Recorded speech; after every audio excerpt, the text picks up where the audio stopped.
تعديل لوائح لجنه شؤون اللاعبين ولخبطه بقى الفتره اللي فاتت. هو في 3 هيتعينوا من لجنه الانديه والحاج محمود قاعد ماشي. حاج محمود مساء الخير.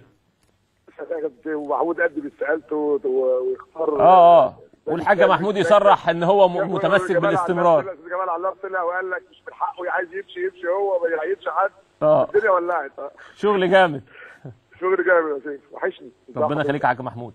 ايه النهارده الموضوع بقى؟ انا بتابعك من امبارح الحقيقه، وعايز بس اضم صوت حضرتك لبقاء مش طبعا هو طبعا يعني وجوده احنا اللي محتاجينه، ويمكن هو يعني بذل مجهود المهندس خالد عبد العزيز. يعني اسمح لي بس في دقيقتين يعني اأيد يعني ما بدات حضرتك بمنتهى الشفافيه والنزاهه في استمرار المهندس خالد عبد العزيز والوزراء المحترمين اللي بذل مجهود في الوزاره على راسهم المهندس خالد، الدكتوره غاده، الناس المحترمه اللي تعبوا في الفتره ديت وكملوا الثمار اللي نجنوه. وان شاء الله يعني في اقرب وقت يكونوا تجديد، عشان احنا محتاجين الاستقرار حضرتك بتنشده.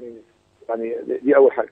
ثاني حاجه يعني النهارده اعتقد ان اجتماع مهم جدا. حضروا النهارده المجموعه اللي موجوده، المهندس ماجد سامي حضر المستشار نهاد حجاج، حضر المستشار محمد بيومي، محمد رفعت، حضر اسامه عمران برضه من دمنهور. كل الناس المهتميه، ناصر عزام حضر. هدفنا كله ان احنا اتفقنا على ضوابط للائحه محترمه كابتن سيف تحط كل الضوابط اللي تسمح بعدم تكرار اي مشاكل اخرى، كمان تجيب حقوق واوضاع اللاعبين وتحل المشكلات ونقتحم المشكلات اللي احنا بنعانيها كلها يا سيف من ايه؟ ارتفاع اسعار اللاعبين وكلام من ده. سببه الاساسي ان الانديه امنت، ما تزعلش مني، انها ما بتسددش، ما بتدفعش، الانديه بتتعاقب عليها ومعمول لها مميزات مش موجوده في العالم كله، انه يمضي 3 سنين ويخلص بعد سنه، انه يعمل حاجات كلها مش موجوده في الاتحاد الدولي، فخلت اللعيب النادي يمضي ب7 وب5 وب10 وهو في الاخر عارف ان هو مش هيكمل العقوبه. انت تشوف. طب امتى هتنتهوا من اللائحه دي وتبعتوها للانديه عشان نخلص؟ وقت زمني ان شاء الله 20 يوم يا سيف ان شاء الله، وترى النور ان شاء الله في اوائل 10 باذن الله. 20 يوم ان شاء الله باذن الله. عندك مشكله بس واحده يا سيف في اللعيب البرازيلي، معلش بقول لك عليه. اللعيب البرازيلي بتاع النادي الاهلي بيطالب ب 750,000 دولار، يعني 9 مليون جنيه، عايز عقده بالكامل. هي النقط كلها محتاجه، لو انت هتلتزم مع النادي هتلاقي كل واحد هيجيب احتياجه. انت عارف ساعتها لما ناخد قرار ان احنا مش ده هندريك ده طالب 750,000 دولار؟ 750,000 دولار يعني مش هو ما جه خد عقده بيطالب بمده عقده ومبلغه كله الكامل. مشتكي في الاتحاد الدولي ولا مشتكي في اتحاد الكوره؟ لا لا مش عايز يمشي الا ما ياخد عقده كامل. طب وده حقه يا حاج محمود؟ حقه اللائحه كده. اللائحه كده؟ اللائحه بتاعتنا لانه ما اختاروش في الميعاد المحدد، وكمان لو راح الاتحاد الدولي هيدي له عقده كمان كامله بالغرامه. والنادي الاهلي عارف ان لائحته كده؟ مش كده ارقام، يعني 9 مليون جنيه، بتتكلم 9 مليون جنيه. انت مكتوب لك النادي الاهلي السنه دي يا حاج محمود. نعم انا مالي، انا مش هيشتكيني، انا مش عندي انا ومنه. انا عارف انا النادي الاهلي على دماغي، لا طبعا النادي الاهلي فوق دماغنا كلنا والناس محترمه. لا بس اكيد لازم يكون عندهم المعلومه دي. 9 مليون جنيه في لعيب. اكيد لانه هو احنا فوجئنا الحقيقه لما بيتعاقدوا مع اللعيبه الاجانب ان هم ما نهوش الناس دي بدري. هي الموضوع ده لازم يخلص بدري، لا اما تعمل حل ثاني انك تأيده وتبدا تعيره وتبدا تسوي وانت بتأيده. لكن طالما انت نهيته من طرف واحد وما ايدتوش وطلب انك تديله عقده بالكامل لغايه عقده مدته. ما قدمتش انت في انتخابات مجلس الشعب يا حاج محمود؟ لا الحمد لله حسمنا امورنا والله يا سيدي من اول ما يعني زي ما اتفقت كل مره ان انا دي اخر دوره ليا، دي اخر دوره ان شاء الله. الناس النهارده توقعت ان انت موجود في حزب الوفد وان انت رشحت نفسك على حزب الوفد. انا رحت مع الامين صندوق دعوه كريمه والاستاذ الخولي، قعدنا بعد عملت اروح بعد قفل الباب يعني مع الاستاذ محمد حسين هناك اللي هو ناس محترمه، ومع جريده الوفد كنت في زيارتهم النهارده يعني. ما هي الناس النهارده بتقول للحاج محمود ان بيقدم النهارده في الوفد، قلت لهم ده الباب قفل امبارح. لا انا مش تعبانه يا حاج محمود.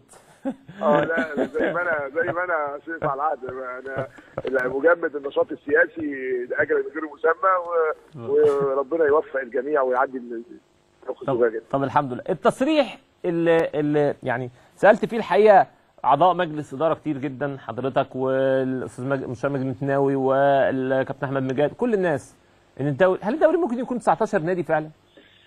انا مش عارف يعني هو احنا كشؤون لاعبين لما خدنا القرار خدنا لانه من وجهه نظرنا اللي احنا مقتنعين بيها ووجهه نظر في الاتحاد المصري لكره القدم، فانه الخطا على اللاعب تدليسه وعلى المنطقه بالاهمال، وخدنا العقوبات على هذا الاساس. اذا في ورق جديد وتظلمات بالدين النادي اللي هو الداخليه، وده انا مش عارف، لا يستطيع احد ان يدينه من وجهه نظرنا لانه القيد مسؤوليه الفرع، فيبقى وجود الجونه لازم يكون على حساب الداخليه، لكن يبقوا الاثنين يبقى 19 دي جديده. دي جديده دي جديده. ماشي. هو انطوي النهارده كان بيطلب عقده يا حاج محمود، كان موجود بيطلب عقده وكل اللعيبه ساعه النادي ده يقول لك في لعيبه للإعارة، شوف عبد الفضيل عايز ياخد عقده، نديهم النسخه بتاعتهم طبعا. يعني بيجي ياخد النسخه بتاعت عقده عشان تظلمات، مفيش شكوى عليه ولا اي حاجه.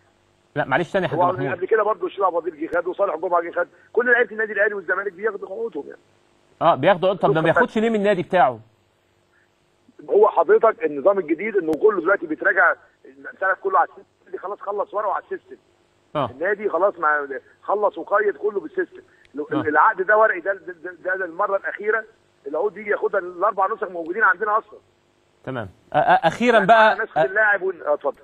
اخيرا ملف الشركه الراعيه، يعني هو كان المفروض قالوا ل 11/9 وتردوا القصه، الموضوع دلوقتي هدي بقى، القصه بقى انتهت. انا عايز اطمن حضرتك، الموقف الشركه الراعيه حتى الان قسط شهر 3 السادس بالكامل، قسط شهر 6 اللي هو بتاع الثلاث ماتشات 5 مليون معلق بغرامته 6 مليون طلبنا تعليقه.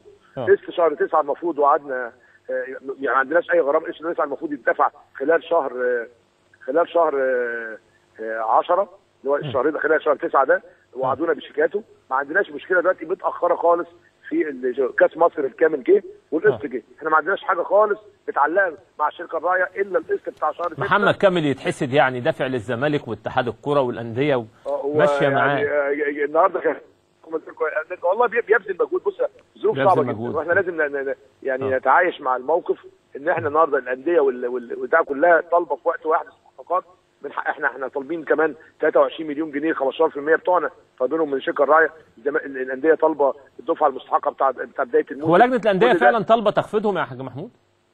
طلبوا فعلا بطلب رسمي من لجنه الانديه ان تخفيضه ل 5%. لكم؟ تخفيضهم لكم؟ 5%. وقلنا ده قرار جمعيه عموميه لا يمكن ان يغيره الا جمعيه عموميه، وقلنا الموضوع ده فيه 5% للانديه القسم الثاني والثالث. خلي بالك يا كابتن، في طلب من بعض الانديه في القسم الثاني بزيادتها 20%.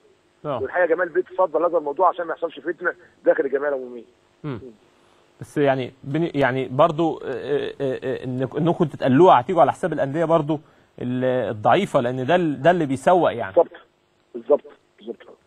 وعايزين يبقى كنا في مركب واحد، يعني اعتقد ان دي نسبه معقوله جدا بتخدم الاتحاد في خدماته وبتخدم الانديه القسم الثاني والثالث. ولا سيما بس هي يعني التقليل منها. عندنا مشكله وحيده مع نادي وادي دجله، ان هو الشركه باعت للنادي، والنادي قال ان انا نصيبي 10% من الشركه دي. موضوع هنحله مع نادي وادي دجله، ده الوحيد اللي نسبته مش باينه معانا في 15%. ان شاء الله باذن الله، يعني ربنا يوفقك كده. وبشكرك حاج محمود، شكرا جزيلا. حاج محمود الشامي عضو مجلس اداره اتحاد الكره. ده يعني برضو هنروح بقى لتشكيل الزمالك.